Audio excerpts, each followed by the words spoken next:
She outlived a dog, a goat, but not $220 million in advertising. The end of the Noem era at DHS. What does this mean for Trump's immigration policy? Let me unpack it, because behind that headline is a machine worth $170 billion, a bureaucratic war that nobody in Washington wanted to talk about on camera, and a question that hits every American in the wallet, whether they care about immigration or not. What happened on March 5th, 2026, that Thursday morning when Trump posted on Truth Social, wasn't surprising to anyone who had been paying attention. But the numbers behind it, the full picture of what 13 months at DHS actually produced, those still get to me. So let's go through it, all of it. The real record, not the press release version. March 5th, 2026, Trump posts, Kristi Noem is leaving the Department of Homeland Security. She's being reassigned, that's the word they use, as special envoy for the Shield of the Americas, a new anti-cartel initiative spanning the Western Hemisphere. She thanks the president thanks her. Everyone is very gracious. Everyone is lying. This was not a promotion. This was the first cabinet firing of Trump's second term. She was confirmed to lead DHS on January 25th, 2025. She lasted 13 months, and she did not go quietly by choice. According to reporting from Axios, The Wall Street Journal, and Politico, Trump spent days consulting allies before pulling the trigger. He went around the room, he asked people he trusted. The consensus was clear and it was decisive. Get rid of her. But the real rot was financial. 2 VIP aircraft, a Gulfstream, and a Boeing 737 procured for deportation logistics. Combined price tag, $270 million. Now, you can argue that a fleet for deportation flights is a legitimate operational need. Fine. But a Gulfstream is not a deportation plane. A Gulfstream is a VIP aircraft.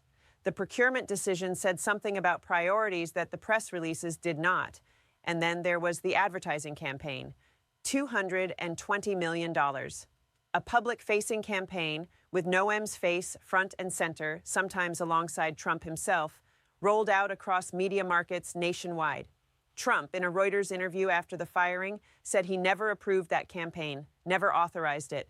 That is a sitting president publicly disowning his own cabinet secretary's $220 million public relations operation. That's not a personnel disagreement. That is a political execution. The campaign became the symbol of everything the White House wanted to walk away from.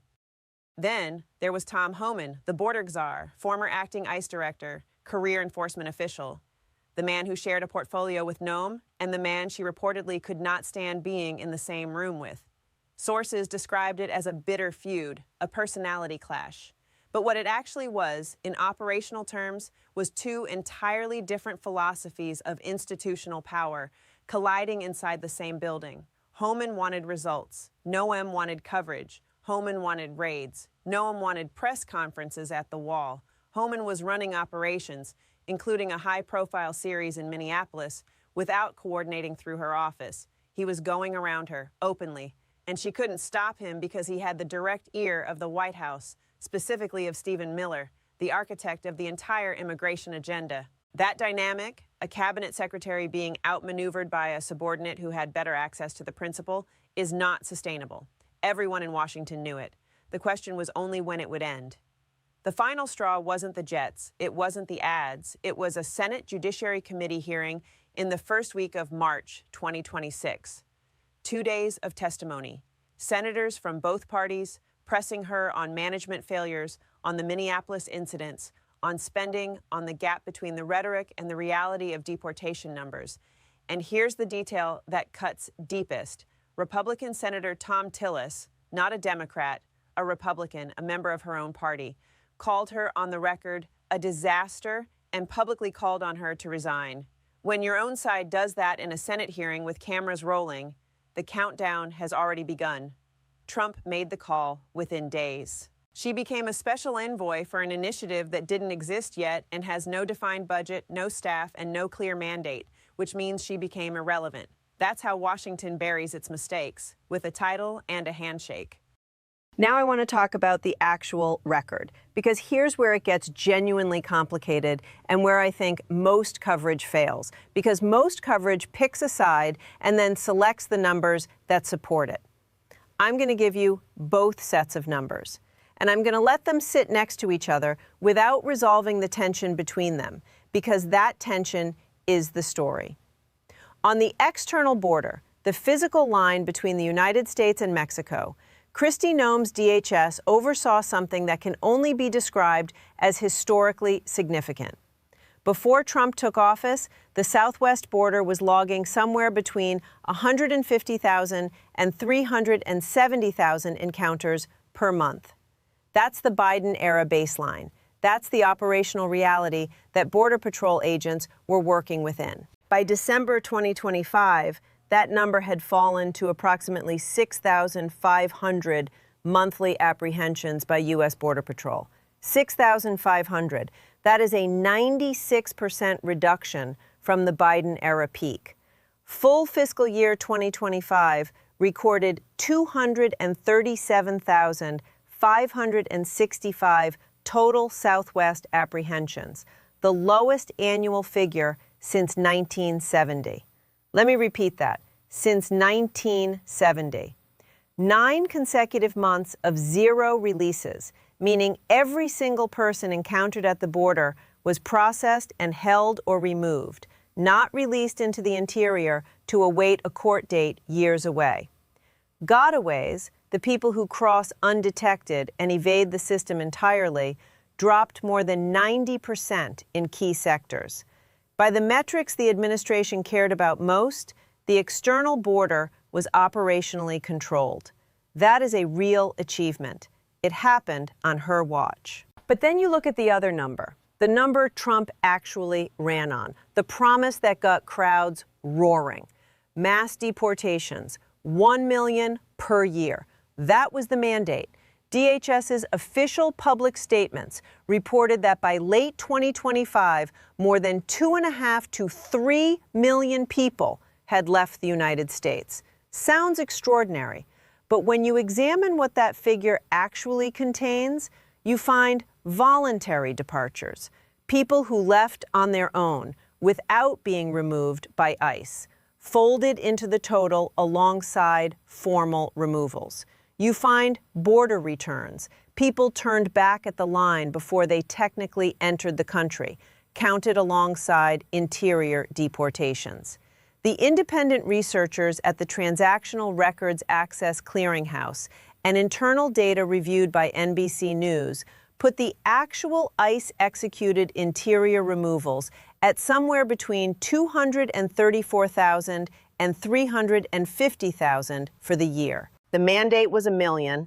The verified result was, at best, 1/3 of that. And a significant portion of those removed, 77% by one analysis, were people with no criminal record. Not the gang members, not the cartel operatives the press releases foregrounded. Workers, families, people who had been in the country for years. Now let's talk about the infrastructure that was supposed to power all of this. The One Big Beautiful Bill Act. $170 billion directed at immigration enforcement over 4 years. ICE alone received $75 billion in supplemental funding. CBP received an additional $65 billion, with nearly $47 billion of that earmarked for physical barrier construction. The detention system was funded to expand to a daily capacity of 100,000 people, almost 3 times its prior level. The wall, the signature promise, 2,000 miles by 2029 was the stated goal. As of early 2026, approximately 30 new miles of barrier had been completed since Inauguration Day. 30 miles. Contracts for roughly 230 miles of what DHS called a smart wall, sensor arrays, surveillance technology, vehicle barriers were signed. But Noem's office delayed the signature process on contracts covering 200 of those miles. Billions allocated, 30 miles built. There is no honest way to frame that as success. Either the target was designed to be unachievable, or the execution failed. Probably some of both. The machine was supposed to be running at full capacity. On paper, more money was flowing into DHS than at any point in the department's history. The political mandate was unambiguous. The congressional support was in place. And yet, the machine was grinding, slipping gears, producing less than the inputs should have allowed. ICE experienced what can only be described as a deliberate leadership collapse. 80% of career management, the people who knew how the agency actually worked, who had institutional memory going back years, who understood the legal constraints and the operational protocols and the interagency relationships, were fired or demoted in the first months of the administration. 80%. The theory was that career officials would resist the agenda. The reality is that you cannot replace institutional knowledge with ideology. You can replace the people. You cannot replace what they knew. The Government Accountability Office reported that surveillance specialist vacancies sat at 77% filled by the end of fiscal year 2024, already below the 84% baseline from 2018. Under the new administration, CBP reported a 42.5% increase in monthly hiring after January 2025 executive orders. But federal law enforcement hiring is not like hiring at a startup. Background investigations take months. Training pipelines take longer. You can write a check overnight. You cannot build an experienced immigration enforcement officer overnight.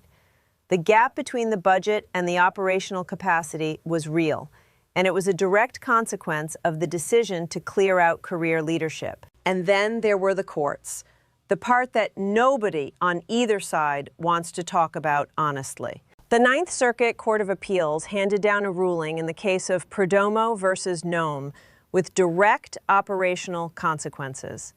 The court held that DHS could not stop and detain individuals based solely on external characteristics, race, apparent ethnicity, language, or geographic location. No individualized probable cause, no detention. ICE appealed. The Supreme Court issued a stay in September 2025, allowing ICE operations to continue while the underlying case was litigated. But the period between the Ninth Circuit ruling and the Supreme Court stay created real operational uncertainty. Agents got conflicting guidance. Supervisors hedged. Operations slowed. Blue state attorneys general filed class actions targeting warrantless arrests, accelerated deportation proceedings, the conditions inside detention facilities, and racial profiling allegations in workplace raids. Every major enforcement operation produced an injunction somewhere. ICE leadership described the judiciary as an obstacle. The judges cited the Constitution. Both were working from their own internal logic. Neither was going to stop. And then Minneapolis, two separate ICE operations, two U.S. citizens, not undocumented immigrants, American citizens, were seriously wounded in shooting incidents during enforcement actions. Noem's public response was to characterize those involved as domestic terrorists. That characterization followed her into the Senate hearing. Republicans who had been quiet about her management style found their voice after Minneapolis.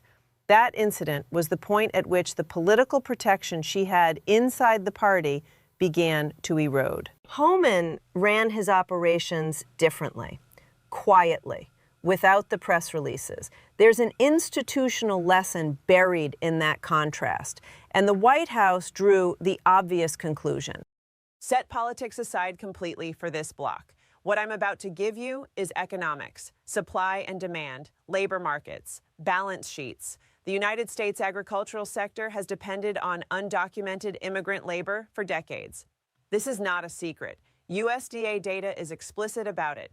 Over 70% of farm labor in the United States is foreign-born. Approximately 40% of that workforce lacks legal immigration status. That is not a fringe phenomenon.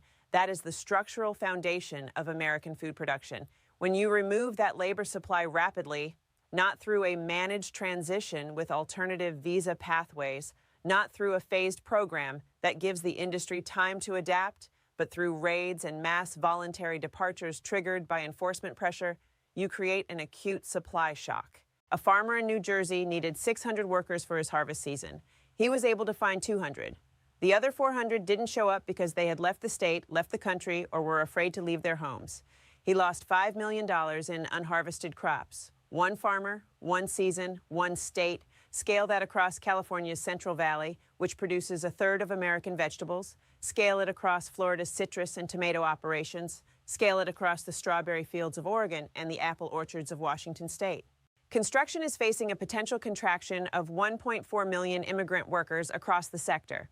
Hospitality and food service are reporting major staffing shortfalls. GE Appliances in Louisville, a flagship American manufacturing facility, had 125 workers, primarily immigrants, lose their work authorizations following visa compliance reviews. Production lines slowed. Output fell. This is not an abstraction. This is a Fortune 500 company reporting workforce disruption to shareholders.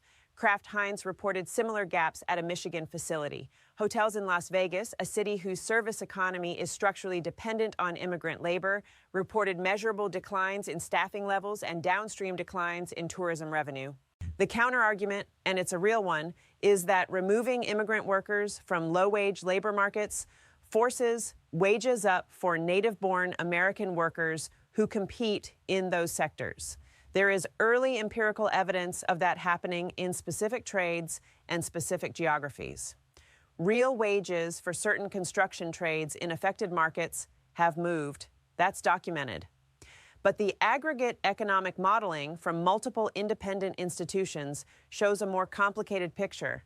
Inflationary pressure across food, housing, and services, combined with a potential GDP contraction of 1 to 3%, if the labor displacement sustains over multiple years. Both things can be true simultaneously. Wages up for some workers, costs up for all consumers. Now let's look at the cost of the enforcement apparatus itself. ICE's budget in fiscal year 2025, approximately $28.7 billion. That is nearly triple its fiscal year 2024 appropriation. The detention budget alone, the cost of holding people in facilities while deportation proceedings run their course, reached $11.25 billion per quarter. Annualized, the federal government spent roughly $14 billion on migrant detention in 2025. That is a fourfold increase over the prior year, 4 times in 1 year. ICE has approved plans to spend $38.3 billion to purchase and convert 24 commercial warehouse properties across the country into large-scale detention mega centers. $38 billion for warehouse conversions. The procurement of the 2 VIP aircraft, the Gulfstream and the Boeing 737, added $270 million to the ledger. These numbers are not line items in a hypothetical budget proposal. They are signed contracts, approved expenditures, real money. The fiscal cost of aggressive enforcement at this scale is not a side effect of the policy. It is the policy, and it compounds annually. So who comes next? Markwayne Mullin, senator from Oklahoma, 48 years old, member of the Cherokee Nation, making him one of the first Native Americans to serve in the United States Senate in decades. Former professional mixed martial arts fighter, 5 bouts, 5 wins, no losses, owner of a family plumbing and mechanical contracting business that grew to several hundred employees. 10 years in the House of Representatives before moving to the Senate in 2023, hardline Trump loyalist from day one of the MAGA movement.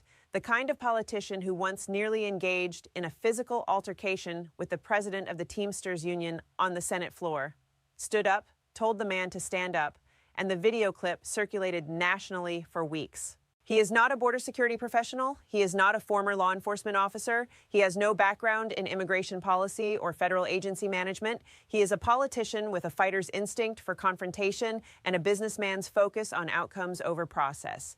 And that combination, it turns out, is precisely what the White House decided it needed. The shift in strategy is not ideological. The ideology is identical. What changes is the operational posture and the management philosophy. Noem ran DHS as a communications operation. She was the face of the policy. She appeared at the border in tactical gear. She headlined the advertising campaign. She gave the interviews and attended the press events and put her name and image on everything. That model creates visibility. It also creates accountability in the form of public statements that can be measured against results, photographs that become symbols, and a public persona that absorbs all the negative press when the numbers fall short. Noem became the story. In federal agency management, when the secretary becomes the story, the secretary eventually becomes the problem. Mullin is expected to manage differently, closer to Homan's model, interior, coordinated, less visible. The operational emphasis under his leadership is expected to shift away from the external border, where the encounter numbers already tell a favorable story, toward interior enforcement at scale, workplace raids across the country, enhanced coordination with state and local law enforcement agencies in jurisdictions that are willing to cooperate, e-verify enforcement pressure on employers. The kind of enforcement that doesn't produce dramatic footage of agents at a border wall, but does produce deportation numbers that accumulate quietly in quarterly reports to Congress. Homan's authority within the immigration enforcement apparatus, already expanded beyond what Noem was able to contain, is expected to grow further under Mullin. The feud that defined the past 13 months disappears. Mullin and Homan operate from the same set of assumptions. They are aligned in method as well as objective. Several Democratic senators have signaled privately and some publicly that they do not intend to mount a significant opposition to Mullin's confirmation. That is worth noting. Not because it represents ideological conversion. It represents a political calculation. The confirmation will succeed regardless, and spending political capital on a losing fight costs more than it returns. Here is where things actually stand. The external border is the most operationally controlled it has been in living memory. Encounters down 96%. That is a documented, verified fact, not a press release claim. The funding infrastructure for sustained enforcement, detention capacity, patrol technology, personnel pipeline has been built at a scale that no future administration can quickly dismantle. And yet the interior of the country still holds an estimated 11 million people without legal status. At the verified pace of interior removals from fiscal year 2025, processing that population through the enforcement system would take decades. The arithmetic does not resolve, and the labor markets that depend on that population are already signaling distress. $170 billion, 13 months of Kristi Noem, one Senate hearing where her own party turned on her, a $220 million advertising campaign that the president said he never authorized, 2 VIP aircraft, 30 miles of wall, a feud with the Border Czar that she lost, and at the end of it, a special envoy appointment to an initiative that doesn't yet have a budget, a staff, or a clear operational mandate. Markwayne Mullin walks into a department with extraordinary resources, unresolved constitutional litigation in multiple circuits, a staffing crisis in the middle layers of management, and a deportation mandate that the verified numbers do not currently support at the scale the administration has promised. He also walks in without the 13 months of accumulated credibility damage that defined his predecessor's tenure. Whether that reset is enough to close the gap between the rhetoric and the math is not something I can tell you today. The data will answer that question. Watch the quarterly ICE operational reports. Watch the federal court dockets. Watch the labor market indices in construction and agriculture over the next 2 quarters. The answer is in those documents, not in the press conferences. I want to ask you something directly before you close this video, and I want you to sit with it for a moment before you reach for the keyboard. Can Markwayne Mullin actually deliver what Trump promised? Not what the official statements project, what the operational math allows. And the harder version of that question, does the American economy, as it is actually structured and functioning today, produce outcomes that are compatible with the immigration enforcement framework that the political mandate is demanding? Or is there a tension at the center of this policy that the conversation on both sides is systematically refusing to name? That's the comment I want to read, not the reflex answer, the one that comes after you think about the numbers.